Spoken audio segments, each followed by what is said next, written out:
What is up, and welcome to episode number 4 of this series on how to lose fat. So recap: number 1, calories, quality of food. Number 2, movement.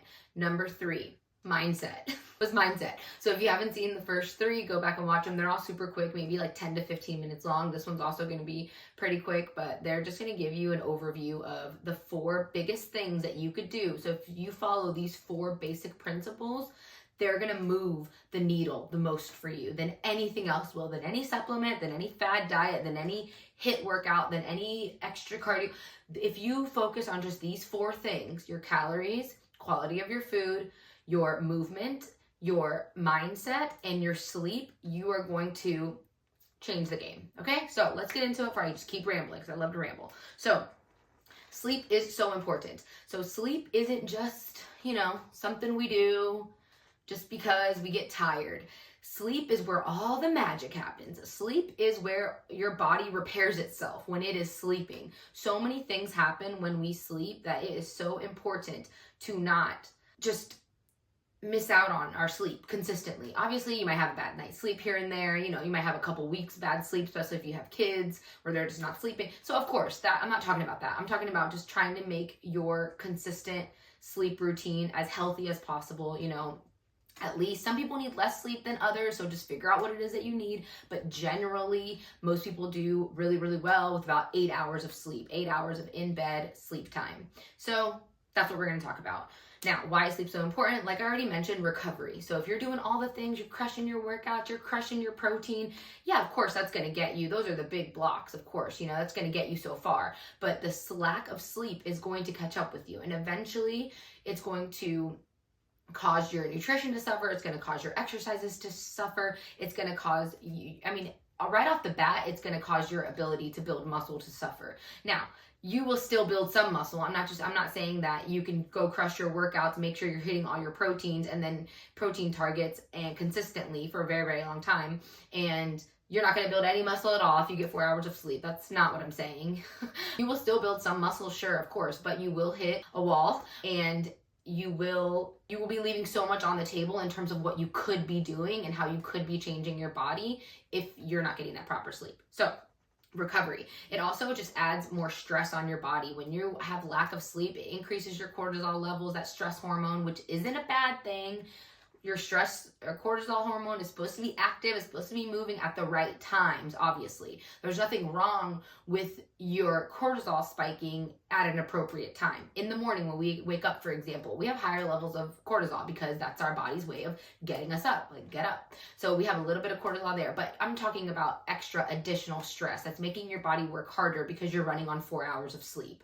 So we want to avoid any of that, and it just makes your body work so much harder than it really needs to because you're not allowing it the proper rest time to recover from all the wonderful things that it does for you.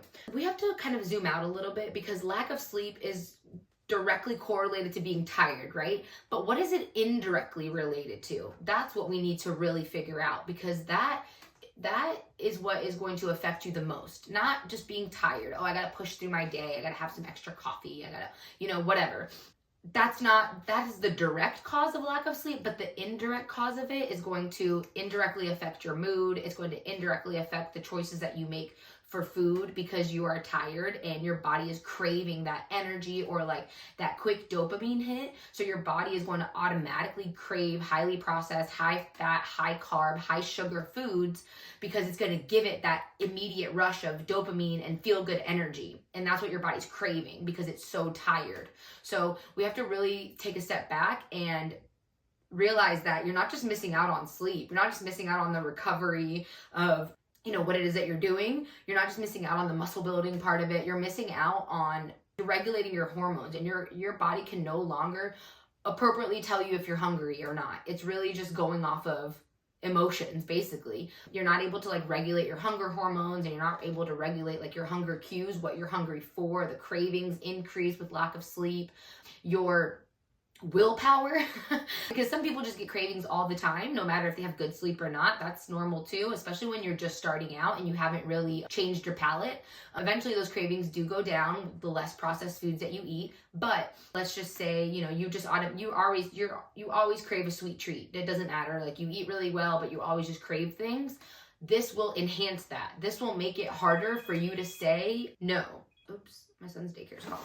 Okay, we're back. Mom things. Anyways, back to it. So the lack of sleep is going to make it harder for you to say no to those things because your body's going to want them. Your low energy is going to crave feeling good. And so it's just a vicious cycle, you know? So that's why sleep is just so important, because it sets you up for your day. It helps you stay on track, stay on plan, hit your protein targets, get the most out of your workouts. That's another thing it could potentially affect. Now you might be good. Oh, sleep, I still lift what I lifted before on, sure, maybe, but that's eventually it'll catch up with you. If it doesn't catch up with you immediately, your lifts will suffer. So that means, you know, you're not getting the most out of your workouts. And all of that can be fixed by just getting good sleep. So that's the thing. It's such an easy fix. Of course, if you can.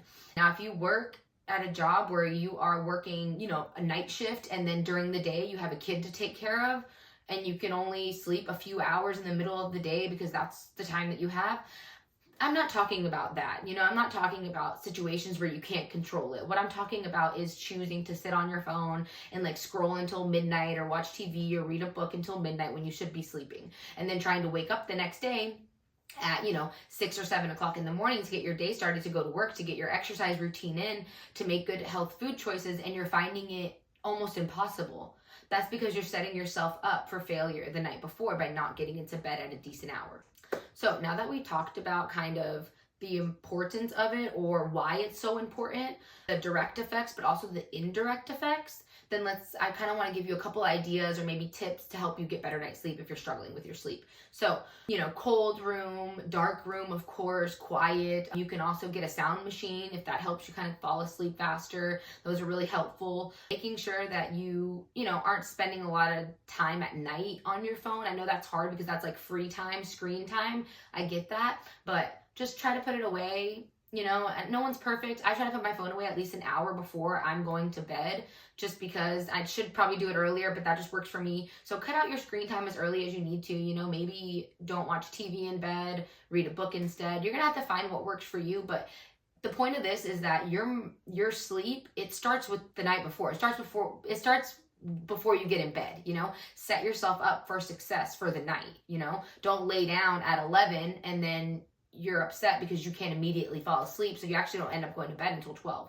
You need to count backwards. What time do you need to wake up? You know, and then count 8 hours backwards from that. Now, if you know that you're the type that will go lay in bed at 9, but you're going to watch TV, you're going to read a book, you're going to scroll on your phone, and you're actually not going to roll over until 10, then that means you need to get in bed by like 8 or 8:30. So is that something realistic for you in your life? I don't know, but you have to figure that out. So those couple things, you know, making sure your room is dark, making sure your room is cold, making sure you get away from too much screen time at night. Try not to have any like stressful altercations before you go to bed is helpful.